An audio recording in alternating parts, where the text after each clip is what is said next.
नमस्कार, आप लोग को फ़ानी गेम में स्वागत है। और यहाँ पर देखेंगे यूपी कैडेट प्रवेश परीक्षा 2021 के लिए समान ज्ञान की प्रैक्टिस है 49 को। इसमें जो है मोस्ट मॉडर्न हम 20 क्वेश्चंस देखते हैं।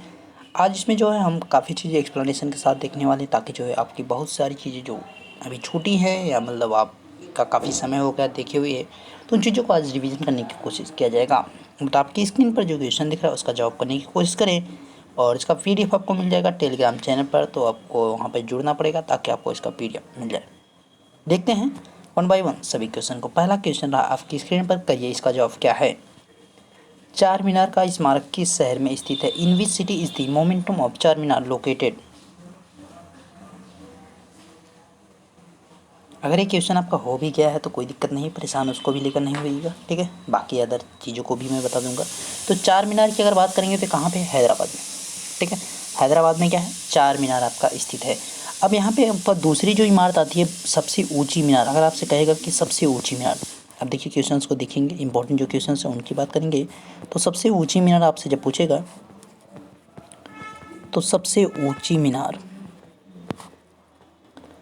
तो आपका क्या रहेगा? कुतुब मीनार। नोट करते चलिएगा। कुतुब मीनार क्या है कि सबसे ऊंची मीनार है, जिसकी ऊंचाई जो आपकी 72.5 मीटर है, ठीक है, 72.5।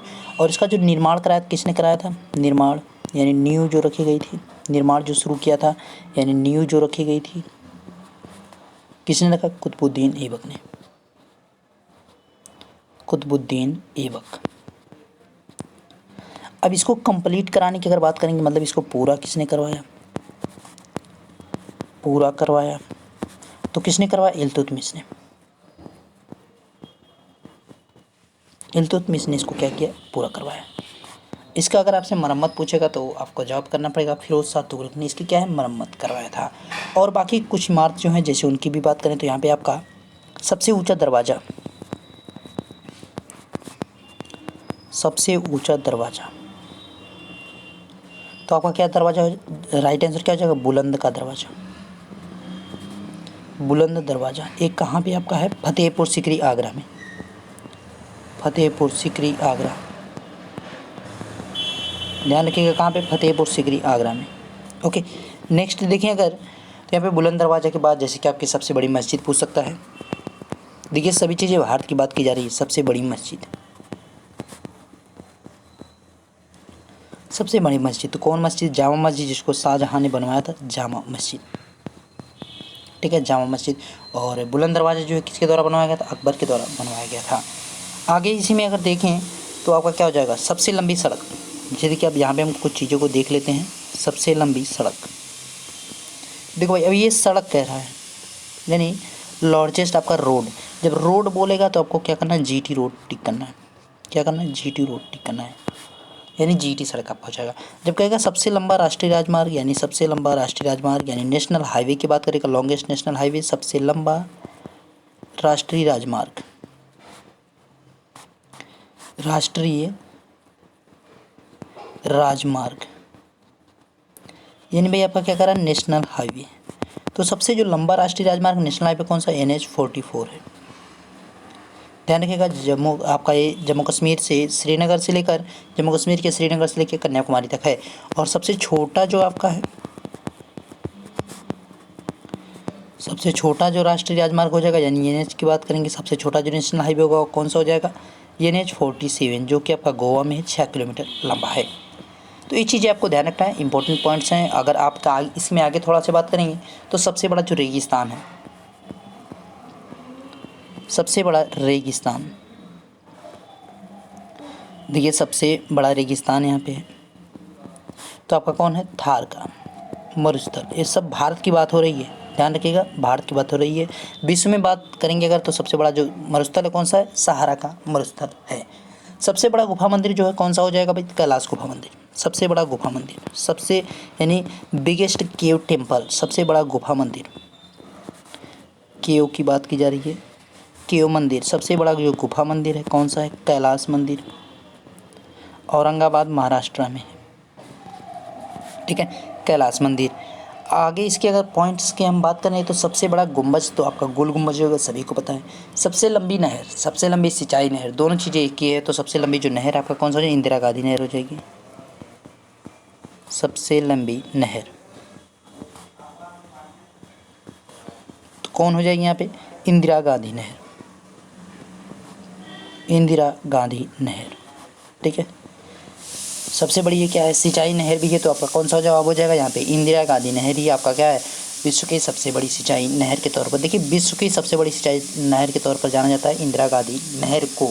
ये भी आपको क्या ध्यान रखना है। सबसे बड़ा रेलवे प्लेटफॉर्म क्या है? गोरखपुर का रेलवे प्लेटफॉर्म, वो भी आपको क्या करना है? याद रखना है। 1.34 किलोमीटर लंबा है। अब यहाँ पे अगर नेक्स्ट की हम बात करेंगे, यहाँ पे सबसे लंबा बांध देख लीजिए। सबसे लंबा बांध, सबसे लंबा जो बांध है वो आपका कौन सा है? सबसे लंबा अगर बांध की बात करेंगे तो कौन सा है?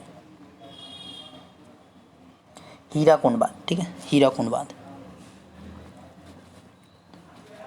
हीराकुंड बांध जो है सबसे लंबा बांध है, जो किस नदी पे? महानदी पे।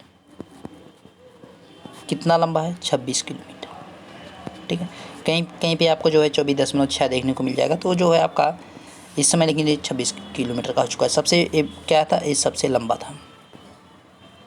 अगर सबसे ऊंचा देखेंगे, सबसे ऊंचा बांध, तो आपका क्या हो जाएगा? टिहरी हो जाएगा। ध्यान रखिएगा, टिहरी बांध किस नदी पे? भागीरथी नदी पे है। तो ये सब पॉइंट्स आपको क्या करना है? याद रखना है, इंपॉर्टेंट पॉइंट्स आपके हैं। नेक्स्ट क्वेश्चन की तरफ पढ़ेंगे। कह रहा है कि जैन धर्म का महत्वपूर्ण सिद्धांत था। The important principle of Jainism was. तो भाई यहाँ पे राइट आंसर क्या होगा? तो जैन धर्म की बात की जा रही है, तो जैन धर्म का जो महत्वपूर्ण यहाँ पे आपका सिद्धांत है वो कौन सा है, उसके बारे में आपको बताना है। फटाफट बताइए भाई, जैन धर्म का जो महत्वपूर्ण सिद्धांत है वो क्या है?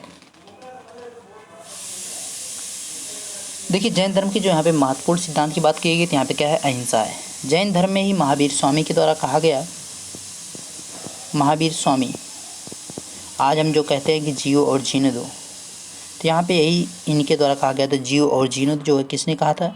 तो महावीर स्वामी ने, जियो और जीने दो। तो यहाँ पे इसका मतलब क्या है कि जितने जीव हैं, जो हमारे पृथ्वी पे क्रिएचर्स होते हैं, जीव होते हैं, उनको भी जीने दो और खुद भी जियो। तो ये किसके द्वारा कहा गया? महत्वपूर्ण महावीर स्वामी के द्वारा। अहिंसा यहाँ पे जो है जैन धर्म का महत्वपूर्ण सिद्धांत के तौर पर जाना जाता है। ठीक है, ध्यान रखिएगा। अब इसमें अगर जैन धर्म की हम बात करें, जैन धर्म में जो इंपॉर्टेंट पॉइंट्स आपके आ सकते हैं वो कौन कौन से हैं? जैसे इसमें आपका अगर सबसे पहले देखें तो क्या हो जाएगा? जैन धर्म के संस्थापक, जैन धर्म के संस्थापक यानी भाई स्टिब्लिशर इसके कौन थे? जैन धर्म के संस्थापक कौन थे? ऋषभदेव, ऋषभदेव, जो कि इसके क्या थे? प्रथम तीर्थंकर थे, प्रथम तीर्थंकर थे।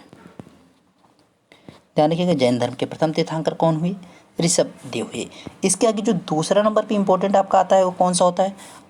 यहाँ पे दूसरे नंबर पे जो आता है आपका, सेकेंड नंबर आपके कौन थे? अजीतनाथ थे, उनको भी आपको याद रखना है। लेकिन 23 आपसे पूछता है, 23 में जो है तीर्थंकर कौन थे? तो 23 में तीर्थंकर आपको याद रखना है कौन थे? पार्श्वनाथ थे। पार्श्वनाथ जो है 23वें तीर्थंकर थे। और 24वें और अंतिम जो तीर्थंकर थे, जिनको वास्तविक संस्थापक भी कहा जाता है, वो कौन थे? महावीर स्वामी। 24वें तीर्थंकर वास्तविक संस्थापक जिनको कहा जाता, कौन थे? महावीर स्वामी, महावीर स्वामी। अब महावीर स्वामी के बारे में अगर कुछ पॉइंट्स की बात करें हम कि भाई महावीर स्वामी,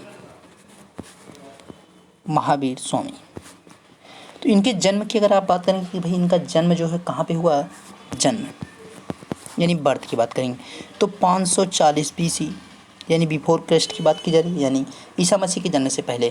तो 540 BC में कहाँ पे हुआ? कुंडग्राम, कहाँ पे हुआ? कुंडग्राम, वैशाली बिहार में। इनका जन्म कहाँ हुआ? कुंडग्राम, वैशाली बिहार में। कब हुआ? 540 में BC में इनका जन्म की बात की गई। अब यहाँ पे अगर इनके बचपन के नाम की बात करेंगे, बचपन का नाम, तो बचपन का नाम क्या है? वर्धमान है। भाई इसको फटाफट शेयर कर दीजिए ताकि मैक्सिमम लोग पास पहुँचे हैं। और इनके देखिए बचपन का नाम होगा, इनके पिता जो थे कौन थे? इनके पिता की अगर बात करेंगे तो क्या थे भाई? सिद्धार्थ थे, इनके पिता सिद्धार्थ थे। अब अगर माता की बात करेंगे तो माता कौन थी? इनकी माता का जो नाम क्या था? त्रिशला था। त्रिशला देवी जो है इनकी माता थी। इनके जो भाई थे उनका नाम क्या था, नंदीवर्धन था। ठीक है, इनके भाई का नाम ध्यान रखिएगा, नंदीवर्धन था, नंदीवर्धन था। इनकी पत्नी की अगर बात करेंगे तो इनकी जो पत्नी का नाम क्या था, यशोदा था। इनकी पत्नी का नाम क्या था, यशोदा था। और इनकी जो पुत्री थी उसका क्या नाम था, अड़ोज्या। ध्यान रखिए, इनकी पुत्री का नाम जो है अड़ोज्या था, या प्रियदर्शनी भी आपको दे सकता है, प्रियदर्शनी। तो दोनों चीज़ें आपको बताना चाहिए, अड़ोज्या या प्रियदर्शनी, कुछ भी आपसे पूछा जा सकता है। यहाँ पे इनके अड़ोज्या के जो पति थे, यानी यहाँ पे इनके दामाद की बात करेंगे, यानी महावीर स्वामी के जो दामाद थे कौन थे, जामाली थे। जमाली जो है क्या हुए, इनके दामाद हुए, किसके, महावीर स्वामी के। तो सारी चीज़ें आपको क्या करना है, याद रखना है। अब यहाँ पे आपसे पूछेगा भाई इनको ज्ञान की प्राप्ति कहाँ हुई, महावीर स्वामी को ज्ञान की प्राप्ति, महावीर स्वामी को ज्ञान की प्राप्ति, तो ज्ञान की प्राप्ति की बात करेंगे तो यहाँ पे कहाँ पे हुई, तो ऋजुपालिका नदी के तट पर। कहाँ पे, ऋजुपालिका नदी के तट पर, ऋजुपालिका नदी के तट पर इनको ज्ञान की प्राप्ति हुई। ठीक है, जम्बिक नामक गांव में हुआ था। कहाँ पे, जाम्बिक नामक गांव में, जाम्बिक नामक गांव में इनको जो है हुई थी। पीपल वृक्ष के नीचे इनको जो है ज्ञान की प्राप्ति हुई थी, साल वृक्ष जिसको आप कहते हैं। ठीक है, किसके नीचे, साल वृक्ष, साल वृक्ष के नीचे जो है इनको ज्ञान की प्राप्ति हुई थी, ये चीज़ आपको ध्यान रखना है। और इन्होंने जो अपना प्रथम उपदेश दिया था किस भाषा में दिया था, पाली भाषा में दिया था। किस भाषा में दिया था, पाली भाषा में। प्रथम उपदेश किस भाषा में दिया, पाली भाषा में। कहाँ पे दिया, राजगीर में दिया। ध्यान रखिए, कहाँ पे दिया, राजगीर में दिया। किस भाषा में दिया, पाली भाषा में दिया। अब इनकी अगर बात की जाए, इनके जो अनुयायी होते हैं उनको क्या कहते हैं, निग्रंथ कहते हैं। ठीक है, ध्यान रखिए, इनके अनुयायियों को, इनके जो अनुयायी होते हैं, यानी इनकी जो अनुसरण करने वाले, इनके जो फॉलोवर्स हैं, उनको क्या कहा गया, निग्रंथ कहा गया। ये भी इम्पोर्टेंट है। इनकी डेथ की अगर बात करेंगे, इनकी जो डेथ हुई, इनकी मृत्यु की बात करेंगे, इनकी जो मृत्यु हुई वो कब हुई, 468 BC में। कब हुई, 468 BC पावापुरी में। पावापुरी में क्या हुआ, इनकी डेथ हो गई। पावापुरी पड़ता कहाँ पे, बिहार में आपका पड़ता है, नालंदा जिला में। ओके, नेक्स्ट क्वेश्चन तरफ देखें हैं। कह रहा है कि धसान नदी पर अर्जुन सहायक सिंचाई परियोजना का निर्माण किस राज्य में केंद्र सरकार की मदद से किया जा रहा है। In which state is the Arjun auxiliary irrigation project being constructed on the Dhasan river with the help of the central government. तो भाई किस राज्य में परियोजना शुरू की गई है, केंद्र सरकार की मदद से वो भी चलाई जा रही है।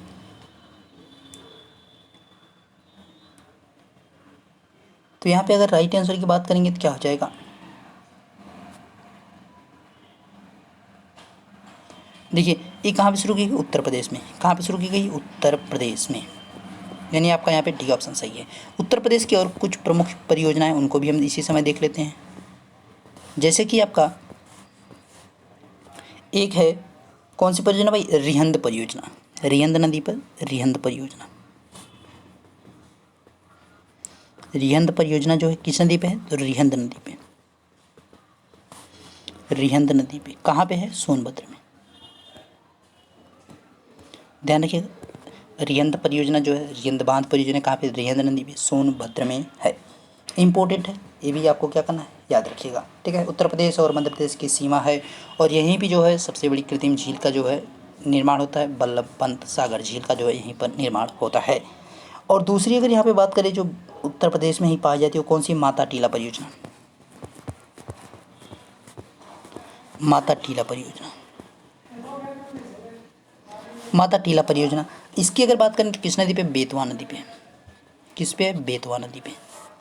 याद रखिएगा, बेतवा नदी पे है कौन सी, माता टीला परियोजना, बेतवा नदी पे।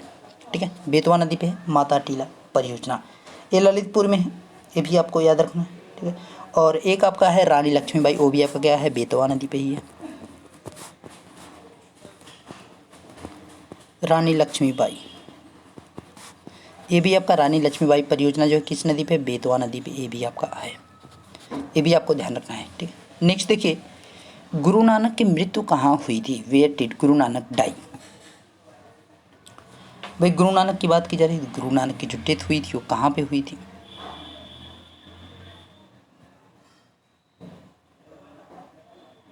तो गुरु नानक की अगर डेथ की बात की जाएगी तो कहाँ पे हुई थी? करतारपुर में। ठीक है, करतारपुर में उनकी जो है डेथ हुई थी, जो कि वर्तमान कहाँ पड़ता है? पाकिस्तान में। पाकिस्तान में पड़ता है, ध्यान रखिएगा। 1539 में इनकी डेथ हुई थी। 1539 में इनकी डेथ हुई थी।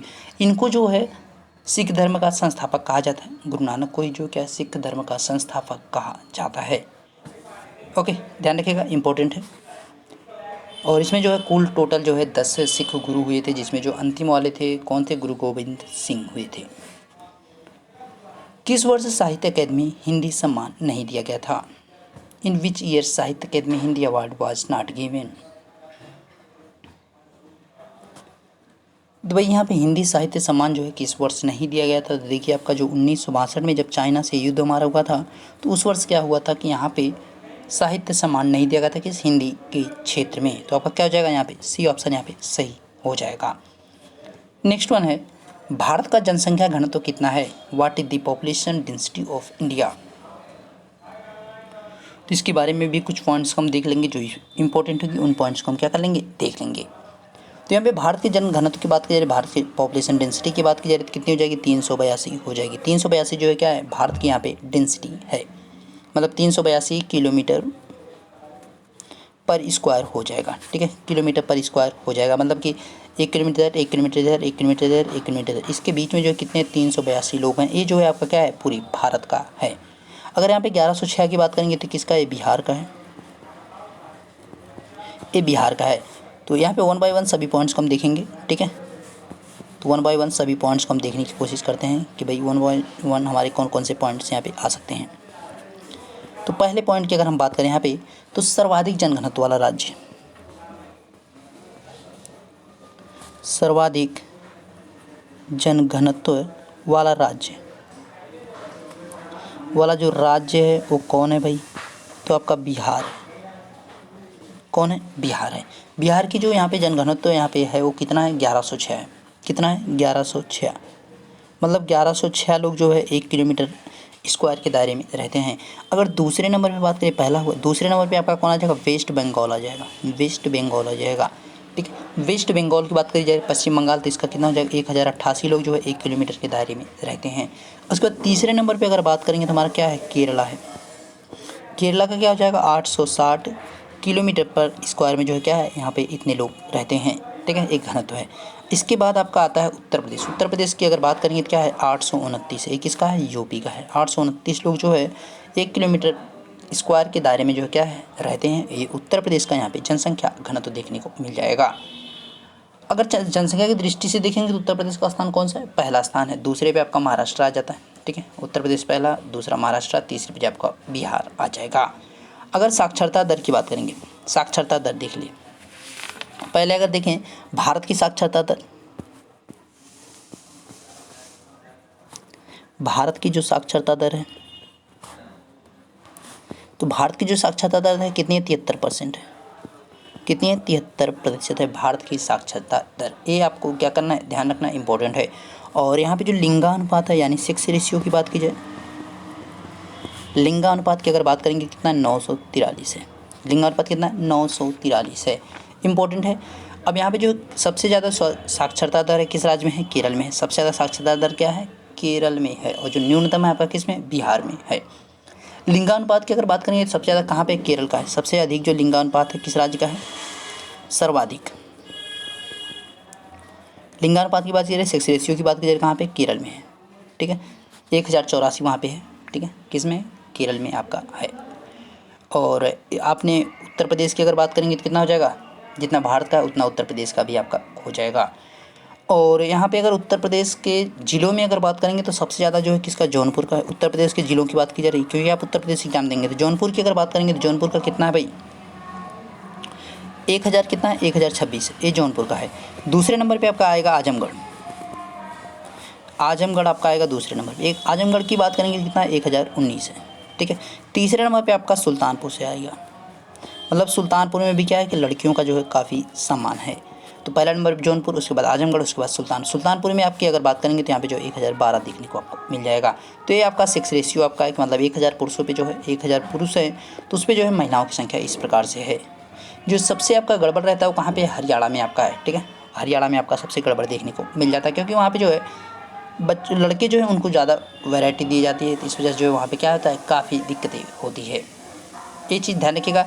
वहाँ का जो लिंगानुपात है क्या है कि 879 है। सबसे कम जो है किस राज्य का है, हरियाणा का है, 879 है।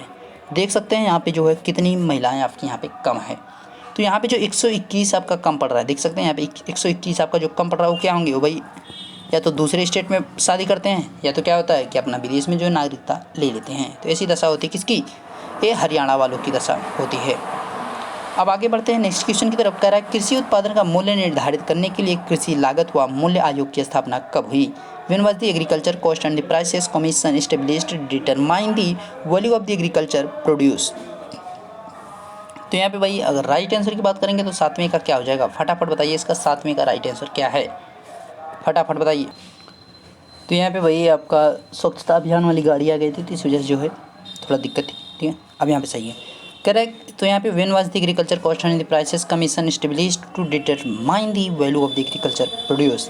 तो भाई यहाँ पे कृषि उत्पादन का मूल्य निर्धारित करने के लिए जो कृषि लागत व मूल्य आयोग की स्थापना हुई थी वो कब हुई थी। तो यहाँ पे अगर इसके बात की जाएगी राइट आंसर की तो क्या हो जाएगा, इसकी जो स्थापना की गई वो कब की गई। तो इसकी स्थापना आपकी की गई 1965 में, किसकी की गई, कृषि लागत व मूल्य आयोग की। तो उस समय इसका नाम कृषि लागत व मूल्य आयोग नहीं था, यानी इसका जो नाम था आपका देख रहे हैं आज agriculture cost and prices commission, उस समय इसका नाम क्या था, तो इसका नाम उस समय था कृषि मूल्य आयोग। केवल उस समय क्या था, कृषि मूल्य आयोग, यानी एग्रीकल्चर प्राइस यहाँ पे कॉस्ट कमीशन आप कह सकते हैं, ठीक है, मूल्य आयोग केवल रखा गया था। इस समय केवल इसका नाम यही था जब इसकी स्थापना की गई थी। तो 1985 में जो है इसका जो है नाम बदल करके क्या कर दिया, कृषि लागत व मूल्य आयोग कर दिया गया। तो ध्यान रखिएगा कृषि व लागत मूल्य की स्थापना जो की 1965 में की गई, लेकिन इसका नाम स्थापना के समय कृषि मूल्य आयोग था। वर्तमान में जब इसका नाम आया वो कब से है, 1985 से आया। मिड डे मील भोजन योजना कब शुरू हुई। मिड डे मील योजना की बात की जा रही है कि भाई इसको शुरू कब किया गया, इस चीज़ का आपको राइट आंसर फटाफट देना है भाई, इसको शुरू कब किया गया। मिड डे मील योजना की बात की जा रही है तो फटाफट बताइए भाई, मिड डे मील योजना की बात की जा रही है तो फास्ट इसका जवाब दीजिए फटाफट, क्या है राइट आंसर। तो यहाँ पे भाई इसकी शुरुआत कब की गई, मिड डे मील योजना की बनवाई थी। Mid day meal scheme started. तो मिड डे मील भोजना की अगर बात की जाएगी तो इसकी यहाँ पे जो योजना है वो क्या होता है कि दोपहर में भोजन से होता है, जो 1 से लेकर 8 तक सरकारी स्कूल में बच्चे पढ़ते हैं उनको जो यहाँ पे भोजन देने से है, ठीक है। यहाँ पे क्या है इसका राइट आंसर डी हो जाएगा, यानी मिड डे मील भोजन की जो शुरुआत की गई 1995 में इसकी शुरुआत की गई। अब यहाँ पे अदर की बात करें, कुछ इंपॉर्टेंट यहाँ पे उनको भी देख लेते हैं। जैसे कि 2006 में क्या है कि 2006 में मनरेगा की शुरुआत की गई। 2006 में आपको ध्यान रखना है कि मनरेगा की शुरुआत की गई, 2 अक्टूबर 2006 में मनरेगा की शुरुआत की गई। अब यहाँ पे 2014 की बात करें, 2014 में क्या हुआ कि भाई 2014 में काफ़ी चीज़ें आपकी शुरू की गई। जैसे कि आपका यहाँ पे 1 बाई 1 देखें अगर, तो 1 बाई 1 में आपका क्या क्या आ जाएगा, ब्लैक लिया जाए ज़्यादा सही रहता है ना, ठीक है। देखो भाई अब आपका पहला जो है एक नमामि गंगे योजना शुरू की गई। नमामि गंगे योजना इसको कब शुरू किया गया, नमामि गंगे योजना जो गंगा नदी के संरक्षण एवं शुद्धि से है, तो इसको 10 जुलाई 2014 को शुरू किया गया, 10 जुलाई 2014 को। ध्यान रखिएगा नमामि गंगे योजना की बात की जा रही है। प्रधानमंत्री जन धन योजना, प्रधानमंत्री जन धन योजना, प्रधानमंत्री जन धन योजना, इसकी अगर स्टार्टिंग की बात की जाए तो भाई प्रधानमंत्री जन धन योजना जो है कब शुरू किया गया, तो 28 अगस्त 2014 को। 28 अगस्त 2014 को प्रधानमंत्री जन धन योजना को क्या किया गया, शुरू किया गया। अब नेक्स्ट की अगर बात करेंगे तो नेक्स्ट में आपका क्या आएगा, यहाँ पे मेक इन इंडिया जो है, make in India, make in India की यहाँ पे बात की जा रही है। तो भाई मेक इन इंडिया जो है इसकी शुरुआत कब की गई, तो इसकी शुरुआत भी आपकी क्या हुई, 2014 में ही शुरू की गई थी। मेक इन इंडिया की जो शुरुआत हुई आपकी कब हुई, तो 25 सितंबर 2014 को। 25 सितंबर 2014 को मेक इन इंडिया की भी शुरुआत की गई। सांसद आदर्श ग्राम योजना, जो हर सांसद होते तो उनके ग्राम लेना था, तो वो भी योजना आपका क्या हुआ 11 अक्टूबर 2014 में शुरू की गई। अब इसके आगे अगर इम्पोर्टेंट आप देखेंगे तो इम्पोर्टेंट क्या बचेगा, बेटी पढ़ाओ बेटी, ठीक है, बेटी पढ़ाओ और बेटी बचाओ, बेटी पढ़ाओ और बेटी बचाओ। इस स्कीम की बात करेंगे, ये योजना आपकी कब शुरू हुई, तो 22 जनवरी 2015 को, 22 जनवरी 2015 को क्या शुरू हो गया, बेटी बचाओ और बेटी पढ़ाओ, बेटी पढ़ाओ बेटी बचाओ योजना शुरू की गई। उजाला योजना भी आपका शुरू किया गया, जो उन्नत ज्योति बाई अफोर्डेबल एलईडी, जो एलईडी बल्बों को यहाँ पे वितरित किया जा रहा था फ्री में, उसको भी आपका क्या हुआ 2015 में ही शुरू की गई थी उजाला योजना। उजाला योजना को भी क्या किया गया, इसी समय शुरू किया गया, कब, 1 मई 2015 को, 1 मई 2015 को यहाँ पे उजाला योजना शुरू की गई। अगर इसके आगे देखेंगे अटल पेंशन योजना, अटल पेंशन योजना, तो भाई योजनाएं भी आपसे पूछ लेता है, तो इसलिए मैंने इनको भी साथ में ही लपेट दिया है, मतलब इसको भी साथ में ले लिया है। तो 9 मई 2015 को इसको क्या किया गया, इसको भी आपका शुरू कर दिया गया। अब इसके आगे आपका जो आता है डिजिटल इंडिया, डिजिटल इंडिया देख लेते हैं। डिजिटल इंडिया, तो भाई डिजिटल इंडिया की जो डिजिटल इंडिया मिशन, पूरा इसका नाम है डिजिटल इंडिया मिशन, इसकी जो शुरुआत की गई कब की गई, 1 जुलाई 2015 को, 1 जुलाई 2015 को क्या डिजिटल इंडिया मिशन की शुरुआत की गई। डिजिटल इंडिया मिशन की शुरुआत कब की गई, 1 जुलाई 2015 को की गई। अब स्किल इंडिया की अगर बात करेंगे, स्किल इंडिया की अगर बात करेंगे, कौशल विकास मिशन जो है यहाँ पे योजना है, स्किल इंडिया की बात की जा रही है। तो इसकी जो शुरुआत हुई कब की थी, 15 जुलाई 2015 को, 15 जुलाई 2015 को, ठीक है। इसमें युवाओं को जो है कौशल विकास 2022 तक जो लक्ष्य रखा गया है कि भाई युवाओं को कौशल विकास करना है, ठीक है। सागरमाला परियोजना आपको 31 जुलाई 2015 बंदरगाहों को जोड़ने से संबंधित है। सागरमाला परियोजना आपको ध्यान रखना है किससे संबंधित है, बंदरगाहों को जोड़ने से संबंधित है। और स्टैंड अप इंडिया, इसके आगे स्टैंड अप इंडिया देख लीजिएगा, stand up India, stand up India, इसकी अगर बात करेंगे शुरुआत कब की, तो 5 अप्रैल 2016 को, 2016 को 5 अप्रैल 2016 को किसकी शुरुआत की गई, स्टैंड अप इंडिया की 5 अप्रैल 2016 को इसकी स्टार्टिंग की गई, मतलब इसको शुरू किया गया। और प्रधानमंत्री जन आरोग्य योजना की अगर बात करेंगे तो कब, आयुष्मान भारत, इसकी शुरुआत कब की गई, 23 सितंबर 2018 को शुरू किया गया, 23 सितंबर 2018 को आयुष्मान भारत की बात कर रहे हैं। आयुष्मान भारत की शुरुआत की गई। आयुष्मान भारत की शुरुआत कब की गई, 23 सितंबर 2018 को इसकी शुरुआत की गई। तो आपके इम्पोर्टेंट से यहाँ पे जो है क्या है, योजनाएं हैं, तो इनको क्या करना है, याद रखना है, जो कि मोस्ट इंपॉर्टेंट है। तो इन चीज़ों को ध्यान रखिएगा। और अच्छा, नई शिक्षा नीति आपकी 2020 जो है, इसको भी आपको लागू किया गया 30 जुलाई 2020 में।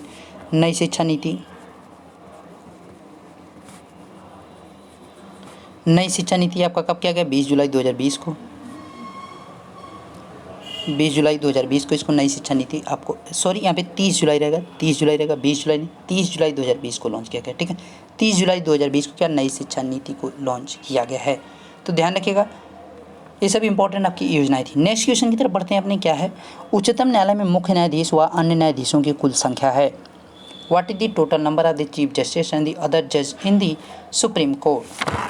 तो यहाँ भाई अदर जज और यहाँ पे चीफ जस्टिस सबको मिला करके क्या है, तो उसको फटाफट बताइए। तो क्या हो जाएगा इसका राइट आंसर,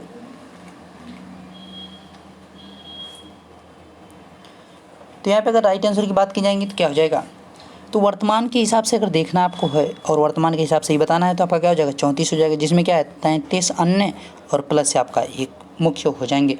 मुख्य इस समय कौन है, एन.वी. रमना हो जाएंगे, ठीक है। एन.वी. रमना आपके इस समय वर्तमान में जो है मुख्य न्यायाधीश हैं 2021 में। आगे अगर इसके बारे में और कुछ पॉइंट्स की अगर बात करेंगे तो हम क्या हो जाएगा, जैसे कि यहाँ पे अगर आप कुछ पॉइंट्स और देखना चाह रहे हैं तो इसके बारे में, जैसे कि पहला पॉइंट है कि उच्चतम न्यायालय की स्थापना, उच्चतम न्यायालय की स्थापना, इसकी स्थापना जो कब की गई थी, इसकी स्थापना जो 28 जनवरी 1950 को की गई, 28 जनवरी 1950 को। और इसके बारे में जो संविधान में हमारा किस आर्टिकल में कहा गया है, तो संविधान में जो है अनुच्छेद 124 में कहा गया है। अनुच्छेद 124 जो है किससे संबंधित है, तो उच्चतम न्यायालय से यानी सुप्रीम कोर्ट से रिलेट करता है। और ये स्थित कहाँ पे है, तो आपका नई दिल्ली में है। स्थित कहाँ पे, नई दिल्ली में स्थित, नई दिल्ली। ठीक है, ध्यान रखिएगा। और मुख्य न्यायाधीश और जो अन्य न्यायाधीश उनकी नियुक्ति कौन करता है, तो राष्ट्रपति करता है। नियुक्ति यानी मुख्य न्यायाधीश जो ये शपथ लेते हैं किसके सामने लेते हैं, तो राष्ट्रपति के समक्ष लेते हैं, राष्ट्रपति के समक्ष हो जाएगा। वर्तमान में कितनी है इनकी जो संख्या है, मुख्य न्यायाधीश प्लस आपका अन्य न्यायाधीश 34 हो जाएगी, 33 + 1 आपका हो जाएगा। हाँ, उच्च न्यायालय के जो प्रथम मुख्य न्यायाधीश यानी उच्चतम न्यायालय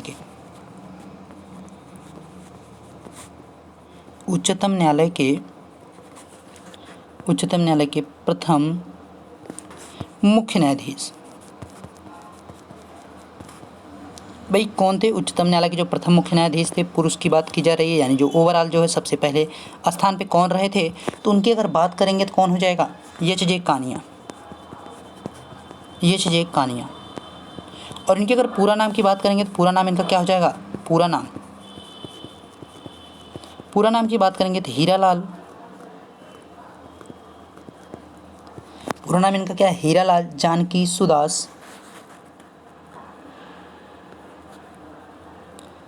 जानकी सुदास कानिया। ठीक है, ये इनका है पूरा नाम। उच्चतम न्यायालय के जो प्रथम मुख्य न्यायाधीश थे।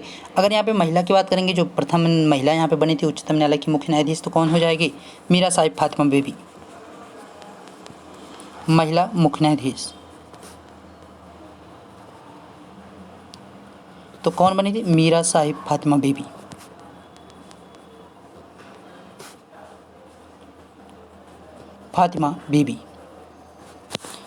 अगर इसी समय बात करें यहाँ पे तो उच्च न्यायालय की यानी हाई कोर्ट की किसी, तो उच्च न्यायालय की पहली महिला मुख्य न्यायाधीश,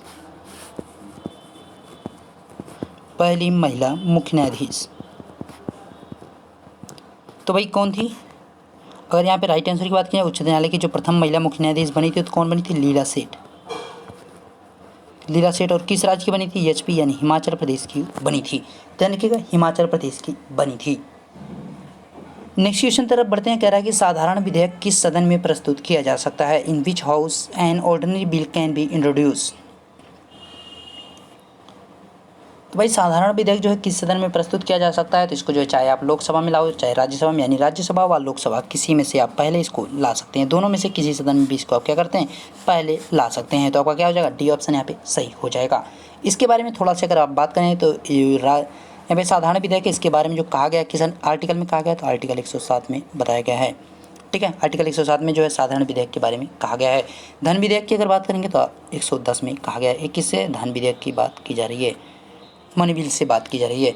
112 की अगर बात करेंगे तो आपका किससे रिलेट करता है, तो ये आपका बजट से रिलेट करता है। अनुच्छेद 110 जो है धन विधेयक से, अनुच्छेद 112 जो है यहाँ पे बजट से रिलेट करता है। और अनुच्छेद 108 की अगर बात करेंगे तो किससे संबंधित है, तो आपका संयुक्त दोनों सदनों की जो है संयुक्त बैठक से संबंधित कौन है, अनुच्छेद 108 आपका दोनों सदनों की संयुक्त बैठक से संबंधित है। संयुक्त सदनों की अगर बात करेंगे तो कौन अध्यक्षता करता है, फटाफट कमेंट करके बताइए उसकी अध्यक्षता कौन करता है। संयुक्त जो सदन होते हैं जिसकी अध्यक्षता कौन करता है, फटाफट कमेंट करके बताइए संयुक्त सदनों की अध्यक्षता कौन करता है। दोनों सदनों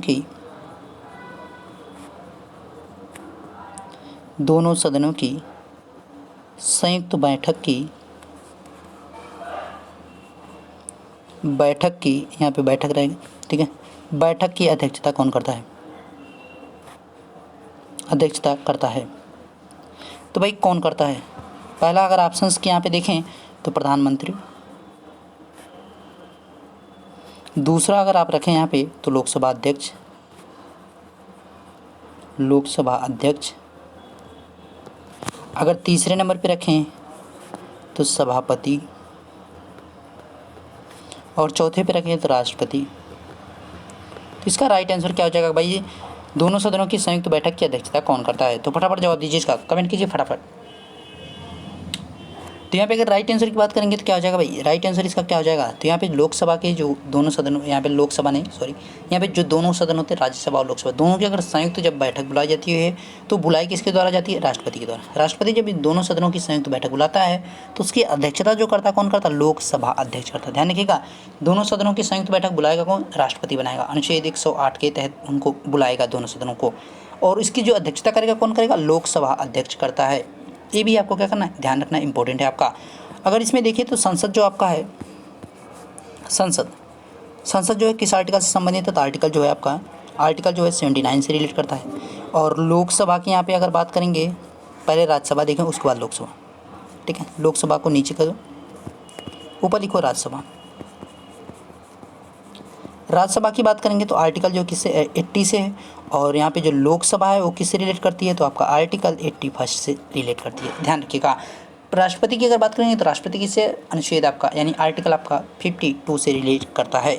ओके, प्रधानमंत्री आपका 74 से रिलेट करता है।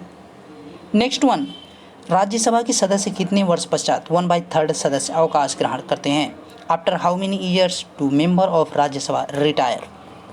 तो भाई कितने वर्षों के बाद ये रिटायर होते हैं। देखिए राज्यसभा पहली बात तो क्या है कि अस्थायी सदन है। अस्थायी सदन क्यों है, क्योंकि जो है ये जो है कभी भंग नहीं होता, मतलब ये नहीं कि कोई सरकार आई और फिर जो है उसका बहुमत नहीं प्राप्त हुआ तो गिर जाएगा, ऐसा कुछ भी इसमें नहीं है। इसीलिए जो है इसको अस्थायी सदन कहा जाता है। तो इसमें जो है 2 वर्ष के पश्चात हर 2 वर्ष पे 1/3 सदस्य जो होंगे क्या होंगे, वो आपका नवनिर्वाचित होते रहते हैं। तो 250 जो है यहाँ पे होते हैं टोटल, ठीक है। 250 टोटल सदस्य हो सकते हैं, जो कि मैक्सिमम आपकी संख्या बनाई गई है, जिसमें से आपका 238 जो है क्या होने चाहिए, निर्वाचित होने चाहिए, मतलब जिनको जो है चुना जाएगा। और यहाँ पे जो प्लस आपका 12 होगा, 12 को जो है प्रधान यहाँ पे सॉरी राष्ट्रपति के द्वारा 12 जो यहाँ पे सदस्य होंगे, 12 सदस्य हैं, 12 सदस्यों का मनोनयन जो है राष्ट्रपति के द्वारा कला साहित्य के क्षेत्र में, मतलब विशेष जो है, और खेल के इस सब क्षेत्र में जो है विशेष ख्याति रखने वाले पुरुष को जो है क्या करता है, पुरुष या महिला जो भी हो उनको जो है क्या करता है, उनको चुन सकता है, वहाँ पे उनको मनोनीत करता है। किसके द्वारा किया जाता है, राष्ट्रपति के द्वारा। तो आपसे सीधे पूछेगा कि राज्यसभा में राष्ट्रपति के द्वारा कितने सदस्यों का मनोनयन किया जाता है, तो 12 सदस्यों का, या उल्टा कर देगा कि राज्यसभा में 12 सदस्यों का मनोनयन कौन करता है, तो आपका जवाब क्या होगा, राष्ट्रपति करता है। ध्यान रखिएगा सारी चीज़ें। नेक्स्ट है, राज्य के नीति निर्देशक तत्व किस देश के संविधान से अभिप्रेरित हैं। The directive principles of state policy are motivated the constitution of which country. तो भाई किस देश के संविधान से इसको लिया गया, फटाफट बताइए। तो राज्य के नीति निर्देशक की बात की जा रही है, 36 से 51 में दिया गया। पहली बात तो आपको ये पता रहना चाहिए कहाँ से कहाँ तक दिया गया है, 36 से 51 में दिया गया है। राज्य के नीति निर्देशक तत्व की बात की जा रही है, 36 से 51 में दिया गया है, भाग 4 में दिया गया है, ठीक है, भाग 4 में दिया गया है। भाग 1 में संघ और राज्य क्षेत्र की बात कीजिए, 2 में आपका देखेंगे, अगर पार्ट 2 में आप देखेंगे यहाँ पे नागरिकता यानी सिटीजनशिप की बात की, 3rd में अगर देखेंगे तो फंडामेंटल राइट्स की बात की गई है, यानी आपके मौलिक अधिकार की बात की गई। 4th में आप क्या क्या आ जाता है, राज्य के नीति निर्देशक तत्व आ जाते हैं। 4 का एक की अगर बात करेंगे 51A, वहाँ पे आपका मौलिक कर्तव्य आ जाएगा, ठीक है। अब यहाँ पे राज्य के नीति निर्देशक तत्व किस देश से लिए गए हैं, तो यहाँ पे आयरलैंड हो जाएगा। आयरलैंड के संविधान से जो हमने नीति निर्देशक तत्व लिया है। इम्पोर्टेंट है, इसको क्या करना है, आपको याद रखना है कि भाई आपको भूलना नहीं चाहिए। ये इम्पोर्टेंट है क्योंकि बार बार पूछा जाता है। और कुछ चीज़ें हैं उनको भी देख लेते हैं इसी समय कि किस देश से क्या क्या लिया गया है। देखो भाई, पहला पॉइंट आपके यहाँ पे अगर सामने रखा जाए तो कौन सा है, जैसे कि भारत में देखिए, भारतीय संविधान का जो सबसे बड़ा स्रोत के तौर पर अगर आपसे पूछेगा भारतीय संविधान का सबसे बड़ा स्रोत क्या है, तो भारत शासन अधिनियम 1935। भारतीय संविधान का सबसे बड़ा स्रोत, संविधान का सबसे बड़ा स्रोत, biggest source of Indian constitution, सबसे बड़ा जो स्रोत है आपका भाई क्या है, तो भारत शासन अधिनियम 1935। भारत शासन अधिनियम 1935। ध्यान रखें, ये जो है भारतीय संविधान का सबसे बड़ा यहाँ पे क्या है, स्रोत के तौर पर जाना जाता है। अब यहाँ पे अगर हम बात करें अमेरिका, देख लेते हैं भाई अमेरिका के संविधान से हमने क्या क्या लिया है, ठीक है। तो हमने जो अमेरिका के संविधान से लिया मौलिक अधिकार, मौलिक अधिकारों को हमने कहाँ से लिया, अमेरिका के संविधान से। यानी यहाँ पे हमारे यहाँ पे जो फंडामेंटल राइट्स हैं उनको हमने कहाँ से लिया, अमेरिका के संविधान से ले लिया।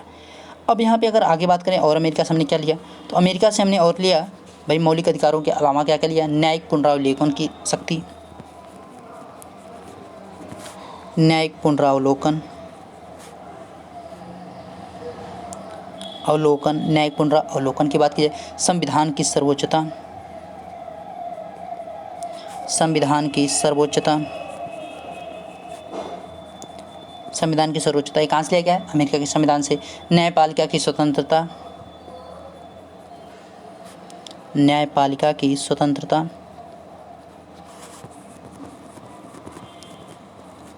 न्यायपालिका की स्वतंत्रता, निर्वाचित राष्ट्रपति, निर्वाचित राष्ट्रपति, निर्वाचित राष्ट्रपति, ये सब कहाँ से हमने लिया है? सभी चीज़ें जो है आपका यहाँ पे हम ले रहे हैं अमेरिका के संविधान से। उपराष्ट्रपति का जो पद है उसको भी हमने कहाँ से लिया? अमेरिका के राष्ट्रपति से, अमेरिका के संविधान के वहाँ से ही हमने लिया है उपराष्ट्रपति का पद भी, उपराष्ट्रपति का पद। तो ये सब हमने कहाँ से लिया है? मौलिक अधिकार, न्यायिक पुनरावलोकन, संविधान की सर्वोच्चता, न्यायपालिका की स्वतंत्रता, निर्वाचित राष्ट्रपति, उपराष्ट्रपति पद, तो सब हमने कहाँ से लिया? अमेरिका के संविधान से। अब दूसरा यहाँ पे अगर पॉइंट देखेंगे तो दूसरा पॉइंट जो आपके सामने निकल के आएगा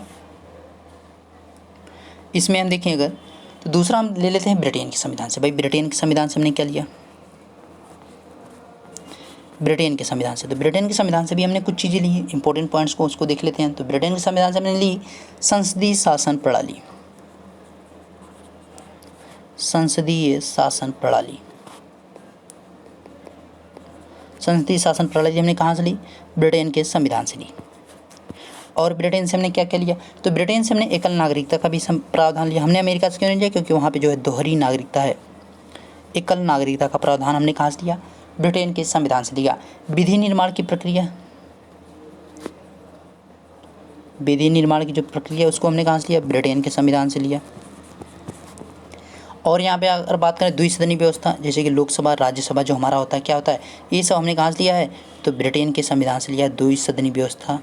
और राज्य में देखते होंगे आपका विधानसभा, विधान परिषद, ये सब जो व्यवस्था हमने कहाँ से की है? तो ब्रिटेन के संविधान से हमने ये सब चीज़ें लिया है। ठीक है, आगे अगर देखें, आगे अगर पॉइंट्स की बात करें तो यहाँ पे ऑस्ट्रेलिया के संविधान, आयरलैंड आपने देख ही लिया है, आयरलैंड से हमने जो है क्या लिया था? नीति निर्देशक तत्व लिया था, ऑस्ट्रेलिया के संविधान। ऑस्ट्रेलिया संविधान से हमने वही क्या लिया था? समवर्ती सूची, सबसे इंपॉर्टेंट है समवर्ती सूची, समवर्ती सूची। ठीक है, ध्यान रखिएगा, समवर्ती सूची हमने कहाँ से लिया? तो ऑस्ट्रेलिया के संविधान से। समवर्ती सूची ऑस्ट्रेलिया के संविधान से लिया गया। और केंद्र व राज्य के बीच जो संबंध है या शक्तियों का जो विभाजन है, यानी शक्तियों का विभाजन, शक्तियों का विभाजन से तात्पर्य है यहाँ पे केंद्र और राज्य सरकार की जो शक्तियाँ अलग अलग कहाँ से लिया गया? ऑस्ट्रेलिया के संविधान से। नेक्स्ट पॉइंट की अगर बात करेंगे तो यहाँ पे कुछ चीज़ें जैसे हमने जर्मनी के संविधान से लिया, जर्मन के संविधान से, जर्मनी के बीमर संविधान से। तो वहाँ पे क्या लिया हमने? आपातकाल की व्यवस्था की। ठीक है, आपातकाल का जो प्रावधान है, आपातकाल का जो हमने प्रावधान किया कहाँ से किया? जर्मनी के संविधान से लिया है। जर्मनी के संविधान से हमने आपातकाल की व्यवस्था की। और संघात्मक शासन एवं राज्यपाल की जो व्यवस्था कहाँ से किया गया? कनाडा से किया गया है। और संविधान संशोधन, इंपॉर्टेंट है संविधान संशोधन, संविधान संशोधन हमने कहाँ से लिया? तो दक्षिण अफ्रीका, दक्षिण अफ्रीका यानी साउथ अफ्रीका के संविधान से हमने जो यहाँ पे हम अमेंडमेंट करते हैं यानी जो परिवर्तन करने, वो कहाँ से लिए गए? हमने दक्षिण अफ्रीका के संविधान से लिए हैं। ओके, अब यहाँ पे मौलिक कर्तव्य की अगर बात करेंगे, मौलिक कर्तव्य यानी फंडामेंटल ड्यूटीज़ की बात करेंगे। मौलिक कर्तव्य, मौलिक कर्तव्य को हमने कहाँ से लिया? रूस से लिया, आपका सोवियत संघ से हमने लिया है। और विधि द्वारा स्थापित जो प्रक्रिया है, जो लास्ट आपका है, वो कहाँ से लिया गया? जापान से लिया गया। इंपॉर्टेंट है भी। नेक्स्ट देखिए, किसी भारतीय संविधान का मैग्ना कार्टा कहा जाता है? हुई called the Magna carta of the Indian constitution. तो भाई भारतीय संविधान का मैग्ना कार्टा किसे कहा जाता है?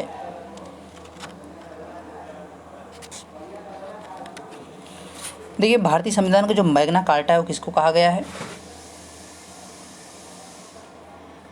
किसे कहा गया भाई? मौलिक अधिकार को। किसको कहा गया? मौलिक अधिकार को यहाँ पे कहा गया है, यानी जो आपके फंडामेंटल राइट्स हैं उनको कहा गया है यहाँ पे। भारतीय संविधान का मैग्ना कार्टा कहा गया। प्रस्तावना की अगर बात करेंगे, यहाँ पे जो प्रपोजल आपका प्रस्तावना, प्रपोजल जो है, इसको जो है भारतीय संविधान की कुंजी कहा जाता है। भारतीय संविधान की क्या है? कुंजी कहा जाता है। भारतीय संविधान की कुंजी कहा जाता है किसको? प्रस्तावना को कहा जाता है भारतीय संविधान की कुंजी के तौर पर जाना जाता है। और यहाँ पे अनुच्छेद 32, अनुच्छेद 32 जो आपका जो है भारतीय संविधान के यहाँ पे संविधान के उपचारों की यहाँ पे बात की गई, तो उसको जो है क्या कहा गया है? भारतीय संविधान के यहाँ पे जो है आत्मा कहा गया, संविधान की आत्मा कहा गया, किसके द्वारा कहा गया है, तो जो है डॉक्टर भीमराव अंबेडकर के द्वारा कहा गया है। संविधान की आत्मा किसके द्वारा कहा गया है, डॉक्टर भीमराव अंबेडकर के द्वारा कहा गया है। ये भी आपके लिए इंपॉर्टेंट है, ध्यान रखिएगा। अनुच्छेद 32 को यहाँ पे कहा गया है, भारतीय संविधान की आत्मा के तौर पर इसको कहा गया है। ठीक है, संविधान की आत्मा, अनुच्छेद 32 को क्या है, संविधान की आत्मा, संविधान की आत्मा किसके द्वारा कहा गया, डॉक्टर भीमराव अंबेडकर के द्वारा कहा गया। नेक्स्ट है, निम्नलिखित में से कौन सी नदी एस्चुरी बनाती है, which of the following rivers form the estuary. तो भाई एस्चुरी कौन सी रिवर यहाँ पे बनाएगी, तो एस्चुरी की अगर बात करेंगे तो एस्चुरी जो है कौन सी नदी यहाँ पे बनाती है, तो राइट आंसर की बात करेंगे नर्मदा। नर्मदा के साथ आपकी दूसरी जो नदी आएगी कौन सी आएगी, ताप्ती आएगी। ये दोनों जो है एस्चुरी आपकी बनाती है, गिरती कहाँ पे, अरब सागर में गिरती हैं। अगर आपसे कहेगा कि भाई पूर्व से पश्चिम को बहने वाली कौन कौन सी नदी है, यानी ईस्ट टू वेस्ट आपकी डायरेक्शन जो है फ्लो होनी की कौन कौन सी है, तो नर्मदा और ताप्ती की यहाँ पे है। ये भी आपको ध्यान रखना इंपॉर्टेंट आपका है। गंगा नदी जो है भारत की सबसे लंबी नदी, ये भी आपको ध्यान रखना। गंगा नदी जो है भारत की सबसे लंबी नदी है। इसका जो उद्गम स्थल कहाँ पे, गंगोत्री है। गंगा का उद्गम स्थल, इंपॉर्टेंट पॉइंट्स हैं उनको देख लेते हैं। रिवर्स के बारे में जो हमारे पास इंपॉर्टेंट पॉइंट्स हैं उनको भी हम क्या करते हैं, इसी समय डिस्कस कर लेते हैं। तो भारत की सबसे लंबी नदी, भारत की सबसे लंबी नदी तो कौन हो जाएगा, गंगा। निकलती कहाँ से भाई, गंगोत्री से। इसका उद्गम स्थल कहाँ से हो जाएगा, गंगोत्री हो जाएगा। ठीक है, ध्यान रखिएगा। यमुना की बात करें, यमुना जो है भारत की सबसे बड़ी सहायक नदी है। ठीक है, भारत की सबसे बड़ी यहाँ पे सहायक नदी है, यानी ट्रिब्यूटरी जो है सबसे बड़ी है यमुना सहायक नदी। किसकी है, गंगा की। सबसे बड़ी सहायक नदी है पूरे भारत की, कहाँ से निकलती है, यमुनोत्री से। यमुनोत्री से कौन सी नदी निकलती है, यमुना नदी निकलती है। ये इंपॉर्टेंट है, याद ध्यान रखिएगा। अब यहाँ पे अगर बात करेंगे दूसरी नदी जो इंपॉर्टेंट आती है, ब्रह्मपुत्रा। ब्रह्मपुत्रा निकलती कहाँ से, तो कुमंगडुंग से। कुमंगडुंग जो कि आपका मानसरोवर झील का एक हिस्सा है, मानसरोवर झील। ठीक है, मानसरोवर झील। अगर बात करें यहाँ पे ब्रह्मपुत्रा नदी की, ब्रह्मपुत्रा नदी को जो है तिब्बत में किस नाम से जानते हैं, तो यहाँ पे इसको जो है टी सांगपो कहा जाता है, टी सांगपो कहा जाता है। ब्रह्मपुत्रा को तिब्बत में टी सांगपो कहा जाएगा। जैसे ही ब्रह्मपुत्रा और गंगा मिलती है, ब्रह्मपुत्रा प्लस गंगा, ब्रह्मपुत्रा और गंगा की धारा, इनको क्या कहा जाएगा, इनको जो है पद्मा कहा जाएगा। ब्रह्मपुत्रा और गंगा की धारा को जो है पद्मा कहा जाएगा। बंगाल की खाड़ी में गिरने से पहले, बंगाल की खाड़ी में गिरते समय, बंगाल की खाड़ी में गिरते समय गंगा को मेघना के नाम से जाना जाता है, मेघना के नाम से जाना जाता है। Ganga river known as the मेघना फॉल इन दी बंगाल। ठीक है, बे ऑफ बंगाल की बात की जा रही है, यानी बंगाल की खाड़ी में जो है गिरने से पहले जो कौन सी गंगा नदी है उसको किस नाम जाना जाता है, मेघना के नाम से जाना जाता है। गंगा नदी जहाँ पे अपना जल गिराती है वहाँ पे कौन सा डेल्टा का निर्माण होता है, सुंदरवन डेल्टा का निर्माण होता है, जिसमें जो है आपके कौन से वन पाए जाते हैं, सदाबहार वन पाए जाते हैं। ये सब इंपॉर्टेंट है आपके एग्जाम्स के लिए। भारत के निम्नलिखित में से किस राज्य में न्यूनतम वन है, which of the following state of India has minimum forest. तो भाई जहाँ पर भी क्या है कि हरित क्रांति का प्रभाव ज़्यादा पड़ा, वहाँ पर भी जो है क्या है, वन कम है। तो सबसे ज़्यादा हरित क्रांति का प्रभाव दो स्टेट में पड़ा आपका, एक हरियाणा एक पंजाब। तो ऑप्शन में क्या दिख रहा है, हरियाणा दिख रहा है। तो हरियाणा में जो है सबसे कम वन है, और आपका मध्य प्रदेश में जो है क्या है, सबसे अधिक है। मध्य प्रदेश में क्या है, सबसे अधिक वन आपके देखने को मिल जाएंगे। ओके, तो इन चीज़ों का आपको ध्यान रखना है कि मध्य प्रदेश में जो है क्या है, सबसे अधिक वन है, और सबसे कम कहाँ पे, हरियाणा में आपका है। हरियाणा में ही लिंगानुपात भी सबसे कम है, ये भी ध्यान रखिएगा। प्रथम लोकसभा अध्यक्ष कौन थे, who was the first Lok Sabha speaker. जो प्रथम लोकसभा अध्यक्ष थे उनको ही क्या कहते हैं, लोकसभा जनक के तौर पर जाना जाता है। क्या कहा जाता है, लोकसभा का जनक, लोकसभा का जनक कहा जाता है। तो किसको कहा जाता है, गणेश वासुदेव मवालकर को, यानी जीवी मवालकर को कहा जाता है लोकसभा का जनक कहा जाता है। डॉक्टर सर्वपल्ली राधाकृष्णन की बात करेंगे तो क्या थे, प्रथम उपराष्ट्रपति थे, प्रथम वाइस प्रेसिडेंट थे, उपराष्ट्रपति थे। मोरारजी देसाई की अगर बात करेंगे तो क्या थे, सबसे वृद्ध मतलब सबसे अधिक आयु में जो है प्रधानमंत्री बनने वाले व्यक्ति थे। जाकिर हुसैन की अगर बात करेंगे तो क्या थे, प्रथम मुस्लिम राष्ट्रपति बने थे।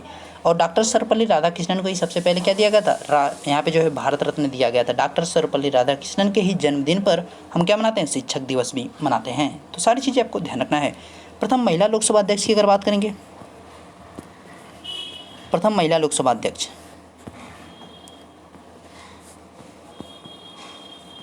प्रथम महिला लोकसभा अध्यक्ष, तो भाई प्रथम जो महिला लोकसभा अध्यक्ष कौन थी, मीरा कुमार।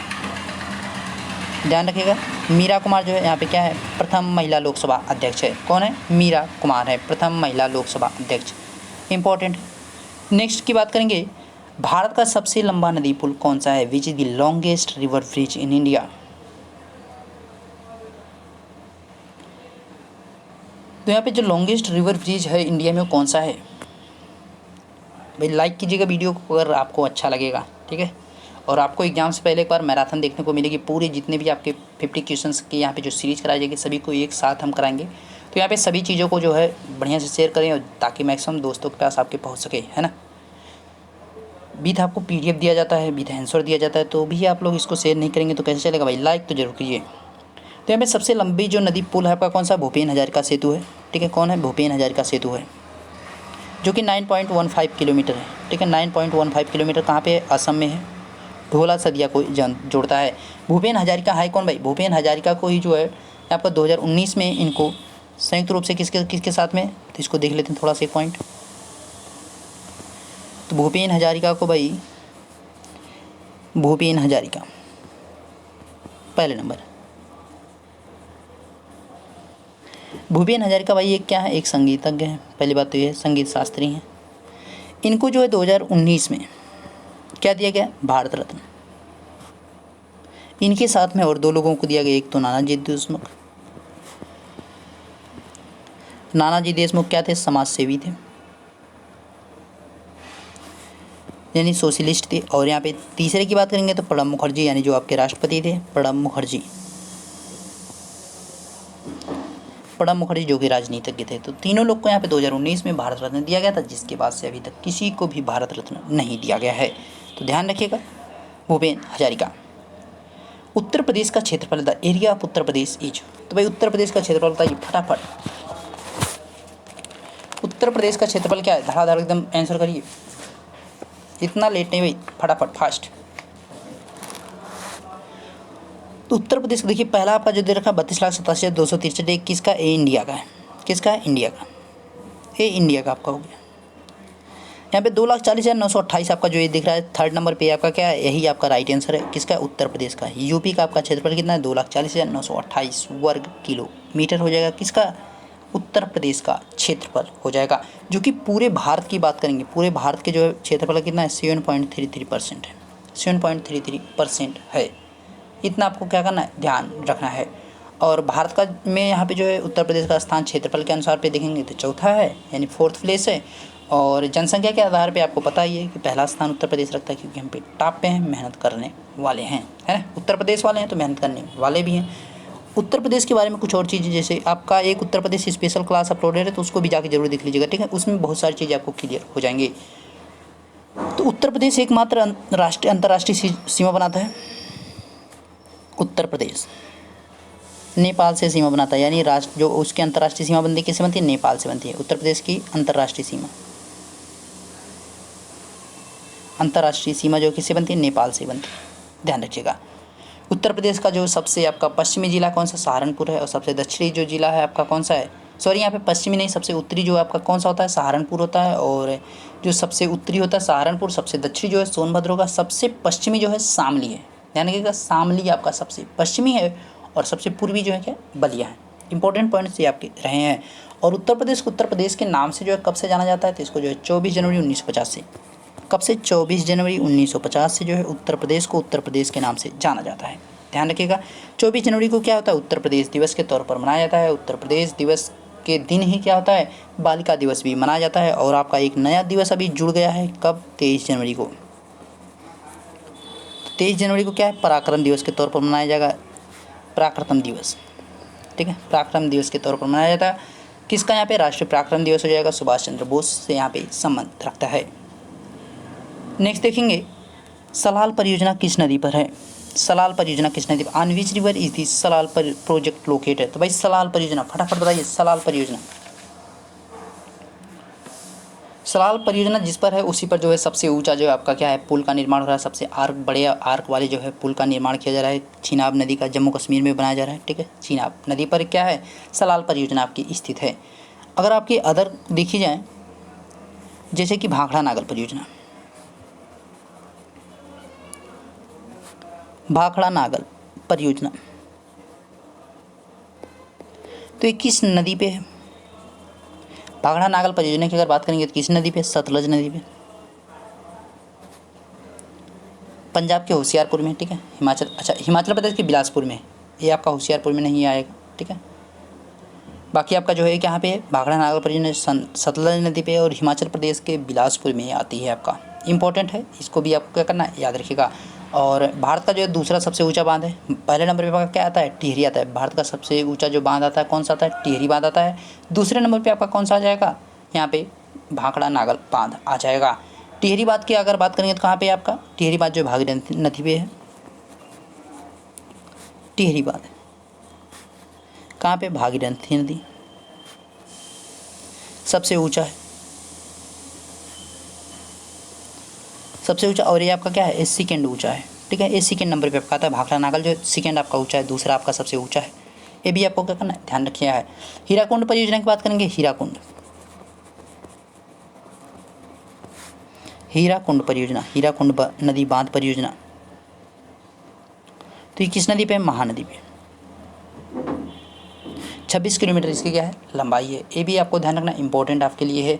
दामोदर घाटी परियोजना आपका, दामोदर नदी घाटी परियोजना जो है भारत की प्रथम नदी घाटी परियोजना थी। ध्यान रखिएगा, भारत की प्रथम नदी घाटी परियोजना या भारत की प्रथम बहुउद्देशीय परियोजना कौन थी, तो दामोदर नदी घाटी परियोजना, दामोदर नदी घाटी परियोजना। ठीक है, दामोदर नदी घाटी परियोजना जो है भारत की प्रथम बहुउद्देशीय परियोजना थी, प्रथम बहुउद्देशीय परियोजना,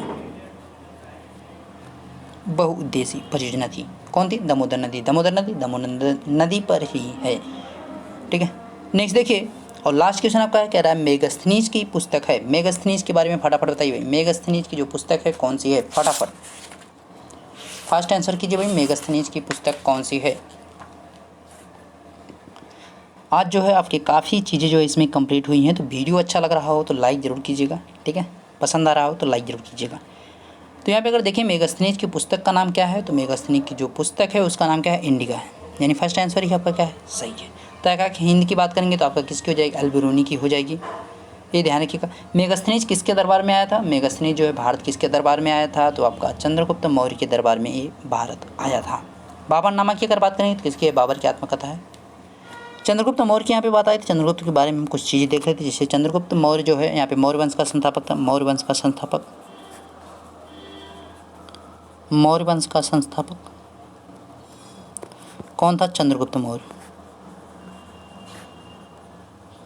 चंद्रगुप्त कौन है, मौर्य वंश का संस्थापक है, ध्यान रखिएगा। और इनके जो यहाँ पे प्रधानमंत्री थे या सलाहकार थे तो कौन थे, कौटिल्य,